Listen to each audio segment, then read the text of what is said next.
बिस्मिल्लाहिर्रहमानिर्रहीम।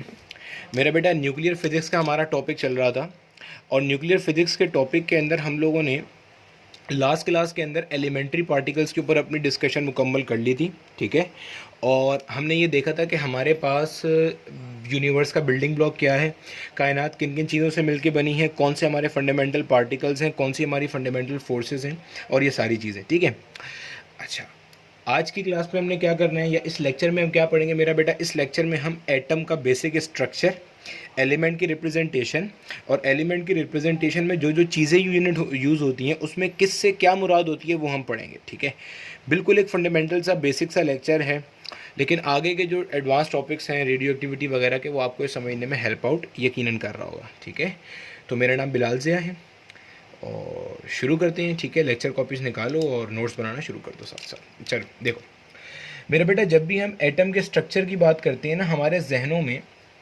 सबसे पहला जो नाम आता है वो किसका आता है? रदरफोर्ड का। अच्छा, जहन में रखना, इससे पहले भी और भी लोग थे जिन्होंने स्ट्रक्चर ऑफ एटम के ऊपर बात की थी। मैं इंशाल्लाह आपको उनके बारे में डिटेल से बताऊंगा जब चैप्टर नंबर 18 एटॉमिक स्पेक्ट्रम पढ़ाऊंगा या शुरू करूंगा। ठीक है, अच्छा, रदरफोर्ड साहब ने अपना फेमस, याद है आपको, वो गोल्ड फॉयल एक्सपेरिमेंट किया था, जो इन्होंने गोल्ड फॉयल के ऊपर अल्फ़ा रेस को बम्बार्ड किया था और उसके नतीजे में इन्होंने कुछ ऑब्जर्वेशंस लेकर आए थे। एक इनकी ऑब्जर्वेशन ये थी कि एक बहुत बड़ा हिस्सा एटम का कैसा होता है? एम्प्टी होता है। मेरा बेटा, मैं यहाँ पे जो भी लिखता रहूँ आपने प्रॉपर पॉइंट्स के अंदर नोट्स बनाने ताकि आपको याद रहे। Majority of the portion of an atom was found to be empty या was predicted empty by Rutherford. ठीक है, इन्होंने कहा था कि बहुत सारा पोर्शन कैसा होता है? एम्प्टी होता है। रीज़न बताएंगे अभी क्यों कहा था ऐसा। फिर उन्होंने कहा था कि हमारे पास कुछ ऑर्बिट्स हैं, कुछ शेल्स हैं जिसके अंदर इलेक्ट्रॉन बेसिकली क्या कर रहे होते हैं? रोटेट कर रहे होते हैं। फिर इन्होंने कहा कि सेंटर में एक अदद चीज़ होती है जिसको इन्होंने क्या नाम दिया मेरा बेटा? न्यूक्लियस। इन्होंने कहा इस न्यूक्लियस के अंदर एटम का सारा मास और एटम का सारा पॉजिटिव चार्ज कंसंट्रेटेड मौजूद है। मेरा बेटा, रदरफोर्ड ने 3 बातें करी हैं। बताता हूँ अभी किस बेस पे ये 3 बातें करी हैं, पहले आप इतना समझ लो। रदरफोर्ड ने जो 3 बातें करी हैं, रदरफोर्ड ने मेरा बेटा क्या बात करी? देखो, पहली बात रदरफोर्ड ने ये करी मेरा बेटा कि एटम का बड़ा सारा हिस्सा कैसा होता है? एम्प्टी होता है, खाली होता है, कुछ भी नहीं होता वहाँ पे। अभी हम देखेंगे भी आगे इंशाल्लाह। फिर रदरफोर्ड ने कहा कि सेंटर में कोई एक चीज़ होती है जिसको इसने क्या नाम दे दिया? न्यूक्लियस का। रदरफोर्ड कहता है कि इस न्यूक्लियस के अंदर एटम का सारा पॉजिटिव चार्ज है और सारा का सारा मास इस न्यूक्लियस के अंदर बंद है, बहुत छोटी सी जगह पे, बहुत स्मॉल से वॉल्यूम के अंदर। इसने कहा कि इस न्यूक्लियस के इर्द गिर्द जो है वो हमारे पास कोई ऑर्बिट्स होते हैं, एनर्जी लेवल्स होते हैं, जिसके अंदर इलेक्ट्रॉन बेसिकली क्या कर रहा होता है मेरा बेटा? रोटेट कर रहा होता है। ठीक है, अच्छा, अब ये बात उन्होंने किस बेस पे की थी बता देता हूँ जल्दी से। रदरफोर्ड साहब ने जो एक्सपेरिमेंट किया था, उन्होंने एक गोल्ड फॉइल के ऊपर अल्फा रेस को स्कैटर किया था। एम्प्टी वाली बात इन्होंने ये देखकर कही कि बहुत सारे जो अल्फा रेस थी वो सीधी सीधी पास हो गई। Majority of the alpha rays सीधी पास हो गई विदाउट गेटिंग डिफ्लेक्टेड। मतलब उन्होंने कोई डिफ्लेक्शन सफ़र नहीं करी। मतलब मान लो अल्फा रेस को ऐसे फेंका गया तो वो ऐसी ही सीधी निकलती चली गई, कोई डिफ्लेक्शन नहीं आई। ऐसा बहुत सारों ने किया, मेजॉरिटी ने। बहुत कम ने, कुछ ने ऐसा डिफ्लेक्शन शो करा, माइनर डिफ्लेक्शन शो करा। उससे भी कम ने, बहुत ही कम ने इस तरह का डिफ्लेक्शन शो करा। मतलब ये मेजॉरिटी ने किया कि बिल्कुल सीधी निकल गई, ये कुछ ने करा कि माइनर डिफ्लेक्शन शो करी, ये बहुत ही कम ने करा, वेरी फ्यू, 1 आउट ऑफ 10,000 समझ लो, रिफ्लेक्ट बैक होके आ रही है। इसकी बेस पे इन्होंने ये प्रिडिक्ट करा। इन्होंने कहा कि एटम का बड़ा सारा हिस्सा कैसा होता है? खाली होता है, क्योंकि डिफ्लेक्शन ही नहीं हुई। कुछ जगहों पे इलेक्ट्रॉन्स मौजूद हैं, they are orbiting the nucleus, तो माइनर डिफ्लेक्शन फेस करी। कुछ जगहों पे इलेक्ट्रॉन जो ये था अल्फा रेस थी, पूरी रिफ्लेक्ट होके आई। तो इन्होंने कहा सेंटर में कहीं पर न्यूक्लियस मौजूद है, जिसकी वजह से ये टोटल रिफ्लेक्शन हो रही है। ठीक है, इसके बाद जब रदरफोर्ड साहब ने अपना एक स्ट्रक्चर प्रेजेंट कर दिया, अच्छा, इसके ऊपर फड्डे हुए बहुत बड़े मसले मसाला है, वो इंशाल्लाह बताऊंगा जब पढ़ाऊंगा। ठीक है, स्ट्रक्चर ऑफ एटम। और अलग अलग एक्सपेरिमेंट्स किए गए, किस बात के लिए? कि भाई ये एटम देखा जाए कि बड़ा होता कितना है। तो अलग अलग एक्सपेरिमेंट्स किए गए, जिसके बाद रेडियस ऑफ एन एटम, किसी एटम का जो रेडियस है उसका ऑर्डर मिला 10⁻⁻10 मीटर, मतलब इतना छोटा कि 10⁻⁻10 मीटर का, जो आप पढ़ते हो ना एटॉमिक रेडियस, वो एटॉमिक रेडियस यहाँ पे होता है, देखा आपने कभी एंगस्ट्रॉम में पढ़ रहे होते हो। मजीद एक्सपेरिमेंट किए गए न्यूक्लियस का रेडियस जानने के लिए, तो जो न्यूक्लियस का रेडियस मिला वो आपको मिला 10⁻⁻14 से लेकर 10⁻⁻15 मीटर की रेंज में। मतलब जैसे मैंने बताया मेरा बेटा, radius of an atom 10⁻⁻10 metre के ऑर्डर का है, जबकि रेडियस ऑफ अ न्यूक्लियस 10⁻⁻14 से 10⁻⁻15 मीटर तक की रेंज का है। मेरा बेटा यहाँ तक समझ आइए। अब गौर से देखो जरा, तुम्हें नजर आ रहा है एटम का जो रेडियस है ये बड़ा है as compare to the radius of nucleus. तो एक बात तो हमें यहां से पता चल गई कि जो साइज ऑफ एटम होगा ये साइज ऑफ न्यूक्लियस से कैसा होगा, ज़्यादा होगा। अरे सर ये क्या बात बता दी, ये तो हमें पैदाइश के वक्त भी पता थी। हाँ बिल्कुल पता थी। अब ज़रा यहाँ पे एक चीज़ और समझाने की कोशिश करनी है, ठीक है। ये किताब में एक जुमला लिखा हुआ है अजीब सा, वो समझाना है। देखो इसमें कोई दो राय नहीं है कि एटम का साइज न्यूक्लियस के साइज से ज़्यादा होता है, क्योंकि एटम का रेडियस 10⁻⁻10 मीटर के ऑर्डर का है, जबकि न्यूक्लियस का 10⁻⁻14 या बास किताबों में 10⁻⁻15 लिखा होता है। तो मैं कह सकता हूँ इन दोनों में जो फ़र्क है वो 10⁻⁻4 का है। ये बात समझ आ रही है। 10⁻4 होती है 10,000। इसका मतलब मैं कह सकता हूं एक एटम का साइज 10,000 गुना बड़ा है as compare to the size of nucleus. मेरा बेटा ये बात समझ आई है। हमारे पास जो एटम का साइज है ये कितना बड़ा है, 10,000 गुना बड़ा है न्यूक्लियस के मुकाबले में, या जो न्यूक्लियस का साइज है ये 10,000 गुना छोटा है। बात समझ आई है। ये तो न्यूमेरिक फिगर था। अब डेली लाइफ में से कैसे इमेजिन करोगे इसको समझो जरा। देखो सपोज करो मैं जो लेक्चर जहां बना रहा हूं, ये जो रूम है, ये जो कमरा है, इस कमरे का एक पूरा साइज है, ठीक है। और मेरे हाथ में कोई एक सुई है, एक निडल है। उस निडल के जो टिप होगी ना वो न्यूक्लियस है और ये कमरा पूरा एटम है। समझ आया है? मैं रिपीट कर रहा हूं, देखो दोबारा। मान लो कि ये पूरा कमरा एक बड़ा सा एटम है और मेरे हाथ में कोई सुई है, कोई निडल है।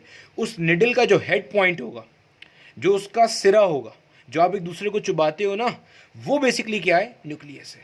तो न्यूक्लियस इतना छोटा होता है एटम के मुकाबले में। समझ आइए।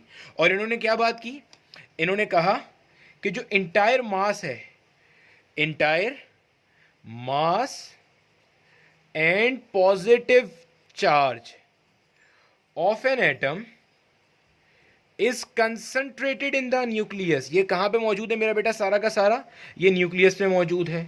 अब मुझे अपने ईमान से बताओ, जब इतना सारा मास इतनी छोटे से वॉल्यूम में आप घुसाने की कोशिश करोगे तो डेंसिटी तो क्या होगी, बढ़ेगी। देखो ना डेंसिटी का फॉर्मूला क्या होता है, density is mass per unit volume. Nucleus का मास जो है वो ज़्यादा है, अभी पढ़ाऊंगा आगे क्यों ज़्यादा है, जबकि इसका वॉल्यूम साइज एक्सपेरिमेंटली देखा गया कैसे, बहुत छोटा है। तो जब मास बड़ा है, वॉल्यूम बड़ा है, न्यूमरेटर बढ़ रहा है, डिनोमिनेटर कम हो रहा है, तो अल्टीमेटली डेंसिटी क्या होगी, बढ़ेगी। तो यही वजह हमें लिखा मिलता है nucleus is a very dense point in an atom. बहुत डेंस पॉइंट है हमारा। ठीक है मेरा बेटा, यहाँ तक बात समझ में आ गई। जल्दी से, ठीक है, 5 सेकंड दे रहा हूँ, छाप लो जब तक मैं रिवाइज करता हूँ। रदरफोर्ड साहब ने 3 बातें करी। Majority of the portion in an atom is empty. दूसरी बात, electrons are revolving around the nucleus in certain fix ही होते हैं वो ऑर्बिट्स, बेसिकली वो बताऊंगा क्यों फिक्स है। फिर उन्होंने कहा कि सेंटर में कोई चीज़ है जिसका नाम हमने क्या रखा है, न्यूक्लियस। इस न्यूक्लियस में एटम का सारा मास और सारा पॉजिटिव चार्ज मौजूद है, ठीक है। फिर एक्सपेरिमेंटली देखा गया कि रेडियस ऑफ एन एटम कितने ऑर्डर का था, 10⁻⁻10 ऑर्डर का, जबकि रेडियस ऑफ न्यूक्लियस कितने ऑर्डर का था, 10⁻⁻14 या -15 ऑर्डर का। ठीक है मेरा बेटा, चलो छाप लो, आगे चल रहे। चलो भाई आगे चलते हैं। अच्छा, क्योंकि हमारा जो चैप्टर है मेरा बेटा उसका नाम देखो क्या है, न्यूक्लियर फिजिक्स। तो अब जो चीज़ मैं डिस्कस करने लगा हूँ that is the structure of nucleus. ठीक है, क्या डिस्कस कर रहे हैं, न्यूक्लियस का स्ट्रक्चर। अच्छा, एक चीज़ तो जहन में रखना, एटम में तो पता चल गया ना, एटम में हमारे पास क्या क्या चीज़ें हैं। एटम में हमारे पास प्रोटॉन है, न्यूट्रॉन है और इलेक्ट्रॉन है, ठीक है। अभी तक हमने क्या देखा है कि एटम में हमारे पास न्यूक्लियस है और इलेक्ट्रॉन है। अच्छा, अब आ जाओ जरा न्यूक्लियस के ऊपर। न्यूक्लियस के अंदर मेरा बेटा दो चीज़ें मौजूद हैं जो मैंने अभी अभी बताई थी। एक हमारे पास क्या है, प्रोटॉन, एक हमारे पास क्या है, न्यूट्रॉन। मेरा बेटा इन दोनों का जो कलेक्टिव नेम है मिलाकर इन्हें हम क्या कहते हैं, न्यूक्लियन। न्यूक्लियस के अंदर रहने वाले। ठीक है, चलो आगे देखो। अब ज़रा प्रोटॉन पे पहले बात कर लेते हैं।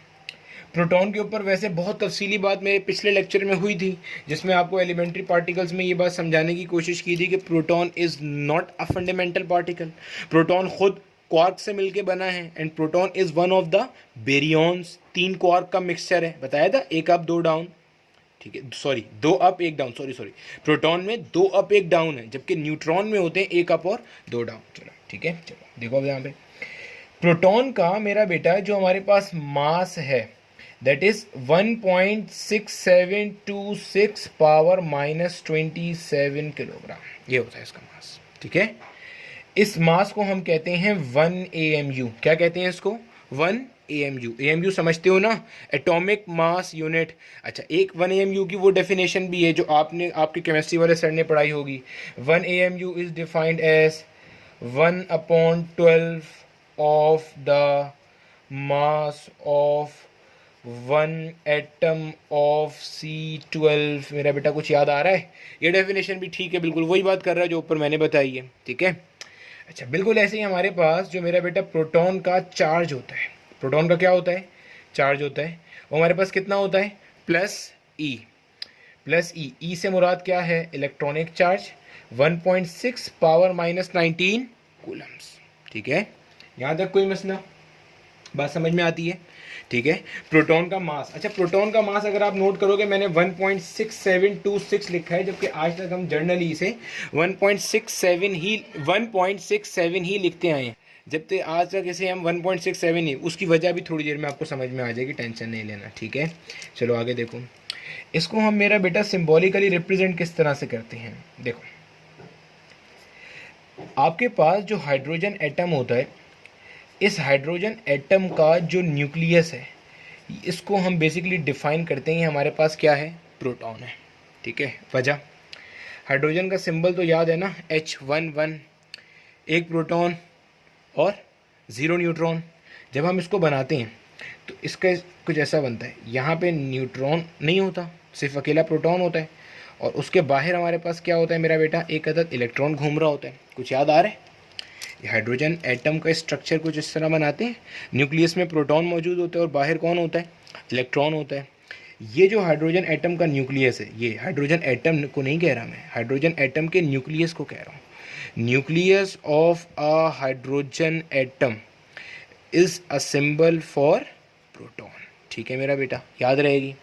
प्रोटॉन के लिए हम लोग ऐसे भी लिखते हैं H11, या आपको बाज़ जगह ऐसे लिखा मिलेगा P11। अब ज़रा समझ लो इससे क्या मुराद है। ये जो लिखा हुआ है यहाँ पे आपके पास प्रोटॉन के केस के अंदर, ये इसका चार्ज नंबर है, ये इसका क्या है, चार्ज नंबर है। और मैंने अभी बताया प्रोटॉन का चार्ज कितना है मेरा बेटा, +E। इस +E को हम लोग +1 भी कहते हैं।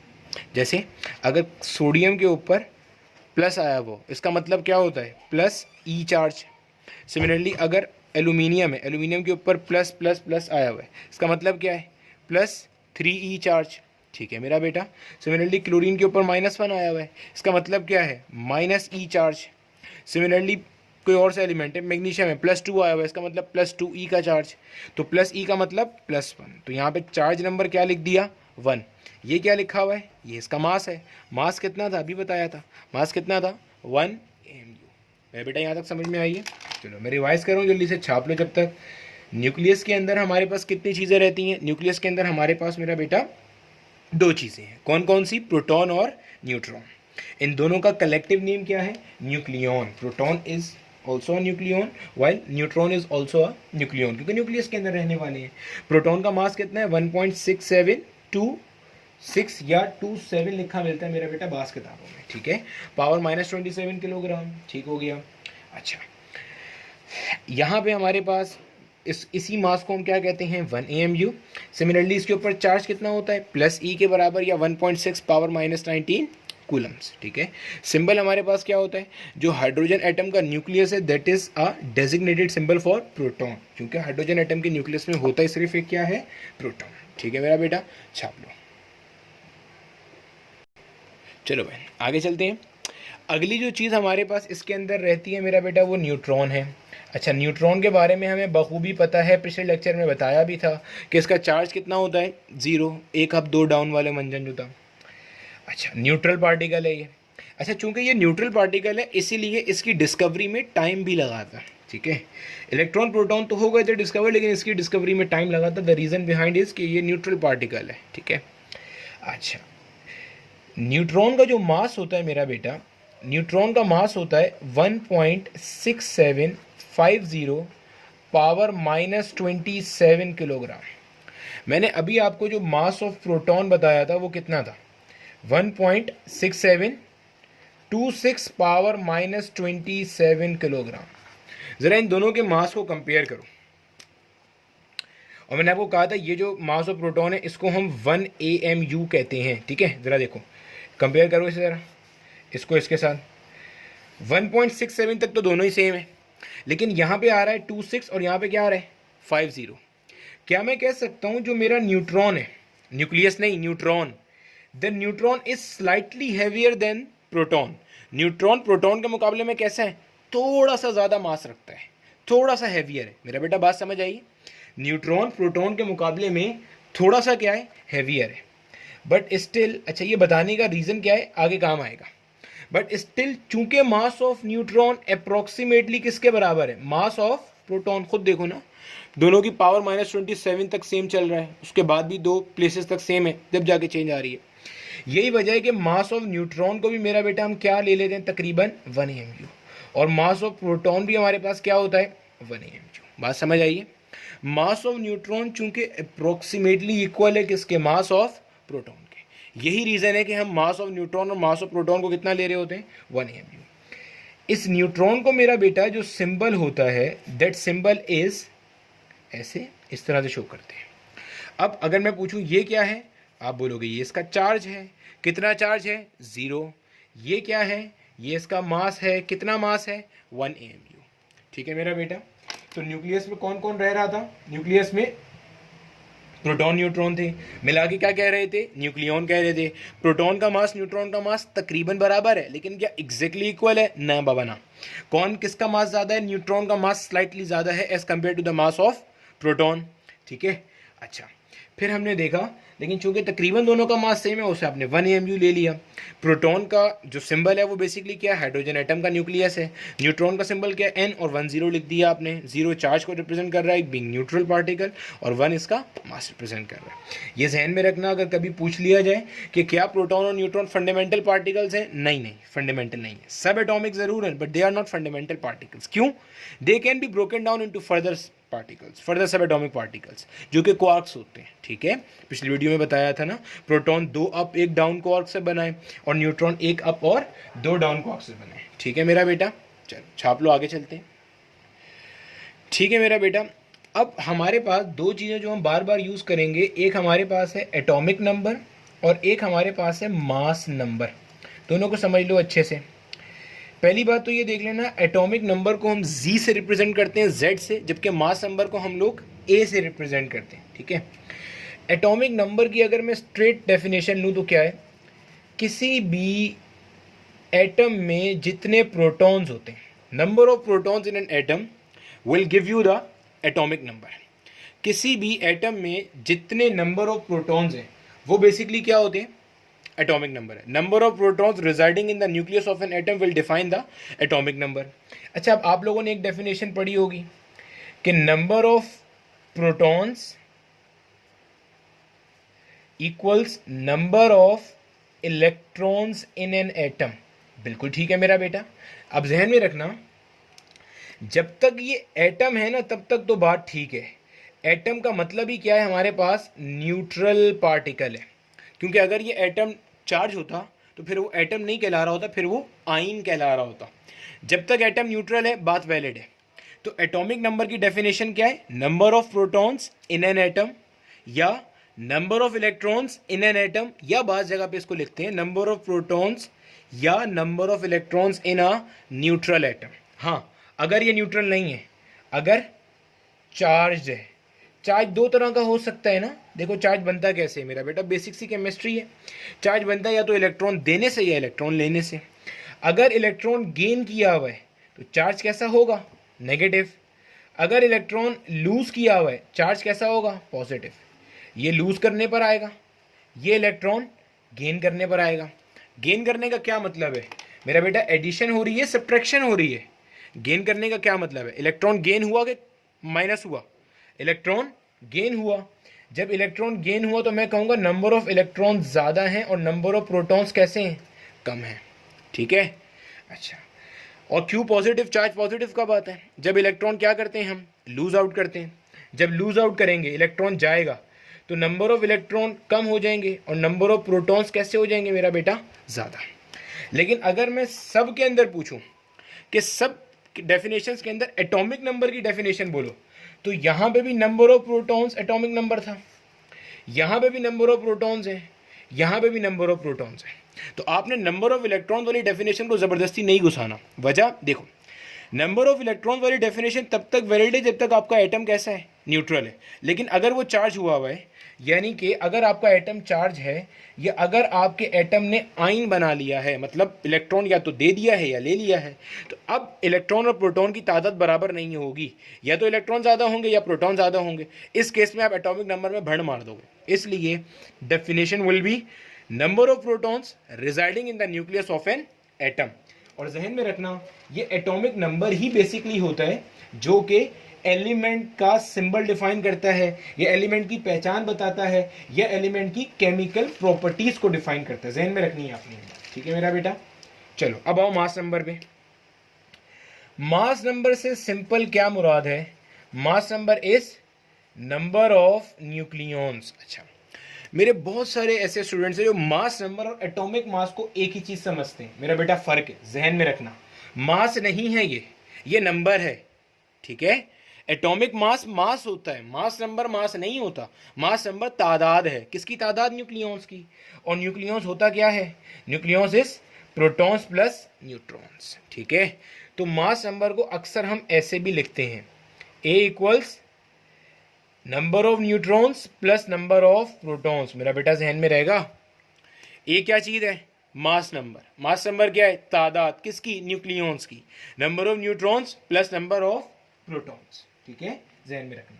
चलो अब आते हैं एटॉमिक मास के ऊपर। एटॉमिक मास नाम से पता चल रहा है, जो कुछ भी आपका एटम का मास है, जो कुछ भी आपका एटम का मास है, मास ऑफ एन एटम, ठीक है, जो कुछ भी मास ऑफ एन एटम, वो बेसिकली आपका क्या होता है, एटॉमिक मास। अब मुझे एक चीज याद कराओ जरा, अभी मैंने रदरफोर्ड की थ्योरी पढ़ाई थी कि एटम का मास कंसंट्रेट होता है कहाँ पे, न्यूक्लियस में। तो बाज़ जगह पे ये भी लिखा मिलता है, atomic mass is basically the mass of its nucleus. बाज़ जगहों पे लिखा मिलता है, ठीक है। यानी कि अगर आपको कभी भी एटॉमिक मास निकालना है तो वो बेसिकली उस एटम के न्यूक्लियस का मास होगा। अच्छा, अब एक सवाल आता है जहन में, आप बोलोगे कि सर अभी आपने देखो जो मंजन बेचा उसमें आपने बोला कि एटम में प्रोटॉन है, एटम में न्यूट्रॉन है और एटम में इलेक्ट्रॉन है। अब इसमें से ये दो जो साहब हैं, प्रोटॉन और न्यूट्रॉन, ये तो चलो न्यूक्लियस में रहते हैं। अगर ये न्यूक्लियस में रहते हैं तो डेफिनेटली न्यूक्लियस का मास भी सिर्फ प्रोटॉन और न्यूट्रॉन ही बनाएंगे, हाँ या ना बोलो, डेफिनेटली, है ना। न्यूक्लियस का मास वही बनाएगा ना जो उसके अंदर रहता है, बाहर वाला थोड़ी उसका मास बनाएगा। तो प्रोटॉन न्यूट्रॉन बनाएंगे। सर अब आप कह रहे हैं कि एटम का मास न्यूक्लियस के मास के बराबर भी लिखा मिलता है किताबों में, तो भाई फिर ये इलेक्ट्रॉन कहाँ चला गया, इसका भी तो मास है, हमने तो पढ़ रखा है। इसका मास कितना है, 9.11 पावर माइनस 31 किलोग्राम, याद है, हमने तो ऐसा पढ़ रखा है। तो फिर ये कहाँ चला गया, बिल्कुल आपका सही सवाल है। अब ज़रा कुछ फैक्ट्स अपने जहन में क्लियर कर लो मेरा बेटा। देखो, आपका सवाल बिल्कुल वैलिड है कि एटम का mass should be the mass of neutron plus mass of proton plus mass of electron. अब एक चीज़ जहन में रखना कि इलेक्ट्रॉन का जो मास है ये प्रोटॉन के मुकाबले में और न्यूट्रॉन के मुकाबले में इतना छोटा होता है, इतना छोटा होता है, इतना छोटा होता है कि इसे हम कंसीडर ही नहीं करते। यही वजह है कि हम कहते हैं कि एटॉमिक मास जो कि न्यूक्लियस से मिला वो 99.9% है, बाकी का 0.0001% जाके कौन बनाता है, मास ऑफ इलेक्ट्रॉन बनाता है। आपकी किताब में लिखा मिलेगा कि जो इलेक्ट्रॉन का मास है ये 1836 गुना कम होता है as compare to the mass of proton. Neutron नहीं बोला, प्रोटॉन बोला है। यानी कि इलेक्ट्रॉन का मास है 1/1836 times the mass of a proton. जहन में रखना ये बात, इलेक्ट्रॉन का मास प्रोटॉन के मुकाबले में 1836 टाइम्स कम होता है। यही वजह है कि हम कहते हैं प्रोटॉन और न्यूट्रॉन मिलाकर जो मास देते हैं that will define 99.99% mass of the atom. बाकी का बचा हुआ मास डेफिनेटली इलेक्ट्रॉन रोलिंग इतना छोटा होता है कि उसे हम इग्नोर कर देते हैं। ऐसे समझ लो कि प्रोटॉन अगर एक पूरे कमरे के बराबर है तो इलेक्ट्रॉन उस निडल की पिन के बराबर है। इतना फर्क है। देखो ना, दोबारा फर्क किसका है, 10 की पावर 4 का ही तो है। ये कितनी है, पावर -3 प्रोटॉन न्यूट्रॉन की कितनी थी, पावर -27। फर्क किसका आ रहा है, 10 पावर 4 का। 10 पावर 4 का मतलब कितना है, 10,000 टाइम्स। तो अभी बताई थी ना एक सिमिलैरिटी कि अगर ये पूरा कमरा एक प्रोटॉन है तो जो निडल है, इस निडल की जो पिन हेड होगी दैट विल बी इलेक्ट्रॉन। तो इतना छोटा होता है इसलिए इग्नोर करते हैं, ठीक है। तो अगर मैं जल्दी से पूछूं सब चीज़ें, एटॉमिक नंबर क्या था, नंबर ऑफ प्रोटॉन्स। क्या नंबर ऑफ इलेक्ट्रॉन से कंफ्यूज करोगे, नहीं। क्या number of proton number of electron के बराबर होते हैं, यस। कब होते हैं, जब एटम न्यूट्रल है। कब नहीं होते, जब एटम न्यूट्रल नहीं है, ठीक है, डिस्कस कर लिया। जब इलेक्ट्रॉन गया हुआ है, पॉजिटिव चार्ज आया हुआ है तो प्रोटॉन ज़्यादा इलेक्ट्रॉन कम। जब इलेक्ट्रॉन लिया हुआ है किसी का, गेन किया हुआ है, तो इलेक्ट्रॉन ज़्यादा और प्रोटॉन कम। मास नंबर क्या है, मास नंबर क्या मास है, नहीं। मास नंबर क्या है, number of nucleons, sum of protons and neutron that are residing in the nucleus. Atomic mass क्या है, ये मास है, क्या जी, मास ऑफ एन एटम। और मास ऑफ एन एटम आपको कहाँ से मिलता है, मास ऑफ इट्स न्यूक्लियस से मिल जाता है, ठीक है, न्यूक्लियस से मिल जाता है। क्यों न्यूक्लियस से मिलता है, इलेक्ट्रॉन को क्यों भाई इतना इग्नोर कर देते हैं, बिल्कुल ब्रेड के पहले पीस की तरह। इसलिए इग्नोर करते हैं क्योंकि इलेक्ट्रॉन 1836 या बास किताबों में 1837 भी मेंशन है। मैं 1836 इसलिए कह रहा हूँ कि हमारी किताब में ये लिखा हुआ है, सिंध बोर्ड की किताब में, ठीक है। 1836 टाइम्स कम होता है, छोटा होता है। इसलिए चूंकि 10,000 टाइम छोटा है इसलिए इतना कोई ख़ास चीज़ डिफाइन नहीं कर रहा होता, ठीक है मेरा बेटा। चलो अब एक चीज़ देख लो यहाँ पे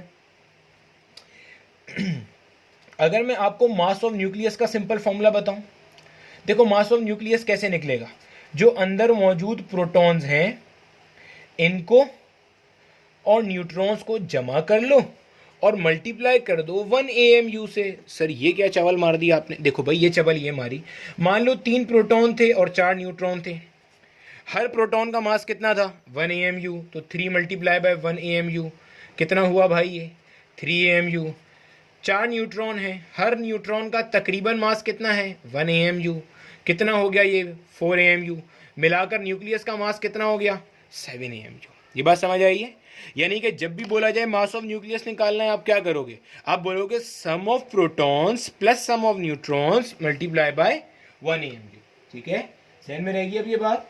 सिमिलरली अगर मेरे पास 8 प्रोटॉन है 8 न्यूट्रॉन है, अगर मेरे पास 8 प्रोटॉन है और 8 न्यूट्रॉन है तो न्यूक्लियस का मास कितना बनेगा 16 AMU। 8 AMU ये रहा, 8 AMU ये रहा, ठीक है।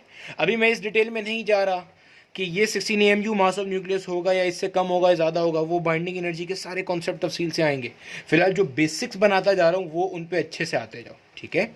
तो अगर मैं एटॉमिक मास का फॉर्मूला आपको बता दूं मेरा बेटा, एटॉमिक मास का फॉर्मूला हमारे पास क्या होता है, mass number multiplied by 1 AMU। जहन में रहेगा, mass number multiplied by 1 AMU। AMU तो समझते हो ना, 1/12 of the mass of 1 atom of carbon, ठीक है, कार्बन 12। कार्बन के भी बहुत सारे मंजन होते हैं। अब एलिमेंट को रिप्रेजेंट कैसे करना है आपने, अच्छा एलिमेंट, अगर मान लो मेरे पास कोई एक एलिमेंट है जिसको मैं X से शो कर रहा हूँ, तो मेरा बेटा यहाँ पे इसका मास नंबर आता है और यहाँ पे इसका एटॉमिक नंबर आता है, ठीक है। ये A से क्या मुराद पड़ी थी हमने, A से मुराद थी मास नंबर, Z से क्या मुराद थी मेरा बेटा, Z से मुराद थी एटॉमिक नंबर। अच्छा अपने में से बाज़ लोग जो OA लेवल्स वाले हैं ख़ास तौर पे, आपकी किताबों में इसको ऐसे लिख देते हैं XAZ। हमारी किताबों में सिंध और फेडरल बोर्ड में ऐसे लिखा होगा, ठीक है, आगा खान बोर्ड वगैरह में, आपकी किताबों में ऐसे लिखा होगा, क्या टेंशन है, बात समझ में आती है।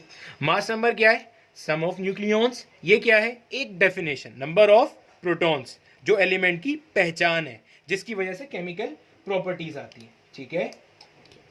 अब अगर मैं आपसे पूछता हूं मास नंबर किसके बराबर था, sum of proton plus sum of neutrons. अगर मुझे नंबर ऑफ न्यूट्रॉन्स की डेफिनेशन बनानी है, कैसे बनेगा, इसको उठा के वहां फेंक दो, A माइनस जेड, जहन में रखना, पीछे भी लिखवाई थी। यानी कि अगर आप मास नंबर में से प्रोटॉन नंबर निकाल दोगे, इसमें से ऊपर वाले में से नीचे वाले को माइनस करोगे तो क्या बच जाएगा, नंबर ऑफ न्यूट्रॉन्स। चलो हाथ के हाथ देख लेते हैं, ठीक है। अगर सपोज करो मेरे पास एक एलिमेंट लिखा हुआ है O168, या ऐसे लिखा हुआ है O168, इसके अंदर मेरे नंबर ऑफ प्रोटॉन्स कितने होंगे, ये नीचे लिखे हुए 8 प्रोटॉन है। इसमें मेरे नंबर ऑफ न्यूट्रॉन्स कितने होंगे, ऊपर वाले में से नीचे को माइनस कर दो, 16 माइनस 8 कितना है, ये 8 ही न्यूट्रॉन है। तो there are 8 protons and there are 8 neutrons. मान लो मेरे पास कार्बन का रेडियो एक्टिव आइसोटोप है, सब बताएंगे अभी रेडियो एक्टिविटी वगैरह क्या होता है। देखो भाई, नंबर ऑफ प्रोटॉन्स कहाँ से मिलते हैं, ये नीचे क्या लिखा हुआ है, एटॉमिक नंबर, तो नंबर ऑफ प्रोटॉन्स कितने हो गए, 6। नंबर ऑफ न्यूट्रॉन्स कैसे मिलेंगे, ऊपर वाले में से नीचे वाले को माइनस कर दिया, 14 माइनस 6 कितना है, 8। तो कितने न्यूट्रॉन्स हैं, there are 8 neutrons and 6 protons. बात समझ में आती है।